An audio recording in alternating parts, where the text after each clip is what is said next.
Hi guys! Welcome to my channel. This is Christy DPH.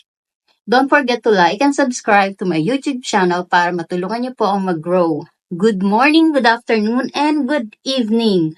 Today, we're going to talk about na-love scam na ba kayo? Yan. Ito, hindi ko po to experience, no? Hindi sa akin to. Pero sa dalawa kong ate, yung love scam. Yung isa kong ate, may kachat siya. Tapos, parang naging boyfriend niya na yata.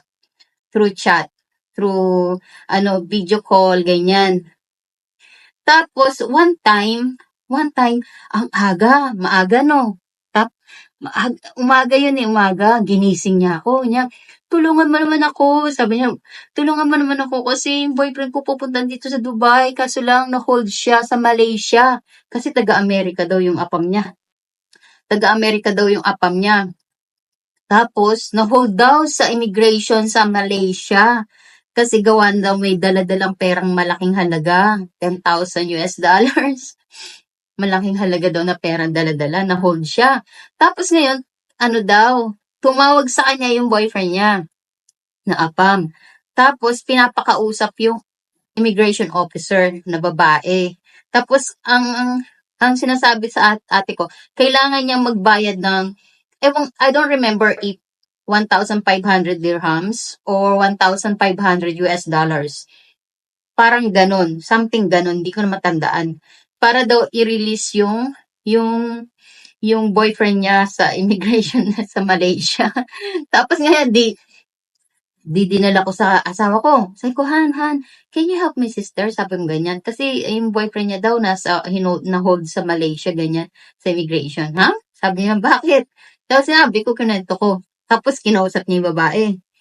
Tapos yung asawa ko, hinihingi yung direct line. Yung landline ba nung immigration officer, hinihingi niya yung direct line.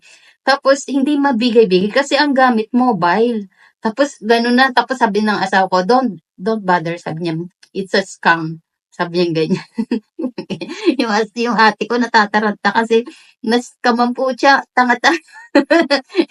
na naatat bang magkaroon ng apam. Kahit na scam, pinatulan. Tapos siya pa magpapadala ng 1,500 dirhams. Tapos, hindi ko lang alam kung 1,500 dirhams or 1,500 US dollars.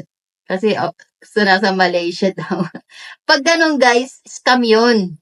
Tapos, yung isa ko pang ate, may kachat siya. Sinabi niya na lang sa akin, nung papadala daw ng bagahe yung apam niya. Tapos sabi niya, may kachat ako ganyan. Tapos sabi ko, anong pangalan? Ayaw pa ibigay ng ate ko yung pangalan. Kasi, alam mo naman, iniisip na aagawin ko. Meron na akong asawa. Tapos, binigay niya sa akin yung pangalan. Ni-research ko. Tapos, nung nakita ko sa Instagram, Diyos ko, 5 piraso yung picture. Tapos, ilan lang yung picture, no? Tapos, may kasamang bata. Tapos, ilan lang yung friends.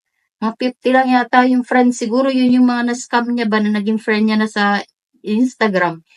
Sabi ko, fake yan. Scammer yan. Sabi ko, scammer yan. Sabi ko, ka maniniwala dyan. Kasi yung bagahe, dumating na daw sa Pilipinas. Na-hold daw sa custom kasi kailangan daw magbayad ng ate ko.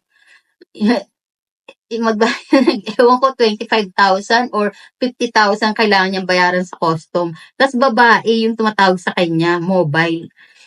Tapos, sabi niya, kailangan ba magbayad sa custom kukunin yung bagahe? Di ba bayad na yan sa Amerika pag pinadala daw? Tapos kinukulit daw siya ng babaeng tumawag sa kanya na hindi daw marirelease yung package kasi nga na-hold sa custom, kailangan niyang magbayad. Hindi ba naman sira ulo? na scam, na love scam. Ngayon guys, ganito kasi yan. Pag meron ng money involved, kunyari may kachat kayong apam, tapos may money involved na. Yung sinasabi ng apam nyo na-hold siya, na-hold yung bagahe, kailangan magbayad, ganyan, kailangan magbayad. Hindi na totoo yun. Hindi na siya totoo. Scam na yun. Scam na talaga yan.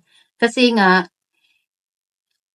kung talagang tunay yung APAM, naka-chat nyo, hingin yung ano nyo, bank account nyo, or papadala kayo sa Western Union ng pera, ganyan. Hindi kayo ang magpapadala. Hindi ganun yun. 'Di ba? Hindi ganun yun. Kayo ang papadalhan through Western Union, through money changer, or through your bank account. 'Di ba? Ganun. O, tsaka check nyo rin yung mga social media. Kapag ganyan, siyempre uso na nga yung mga social media, 'di ba? Kapag maraming picture, 100 pieces of picture, or thousands of pictures, tas iba-ibang lugar, kasama yung pamilya, nanay, tatay, ganyan. Tapos thousands of friends. Kasi mga olders, ano yan, mga mararaming kaibigan yan, 'di ba? So pag marami siyang friends sa Facebook, sa Instagram, legit yun. Pero pag kukunti lang yung friends, tapos iilan lang yung picture, scammer yan. Scammer yan. Kaya dapat maging wise. Tsaka matutong mag-research. Kasi ngayon, uso na yung mga AI. Yung isasalpak na lang yung mukha ng iba sa katawan ng iba, di ba? Yung uso na yung mga ganyan. Malalaman mo naman yung kung edited yung mga pictures eh. Kasi malalaman mo naman yun eh, di ba?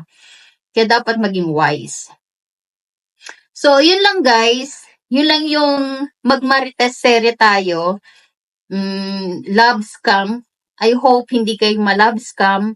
Matuto kayo, maging smart kayo, matuto mag-research. Kapag may money involved na gustong hingiin sa inyo, ganyan, hindi na po ano yan. Hindi na po love yan. Hindi yan tunay. Scammer na yung kausap niya. Okay? Don't forget to like and subscribe to my YouTube channel para ma-inspire pa po akong gumawa ng mga marites serye video. Okay? Bye!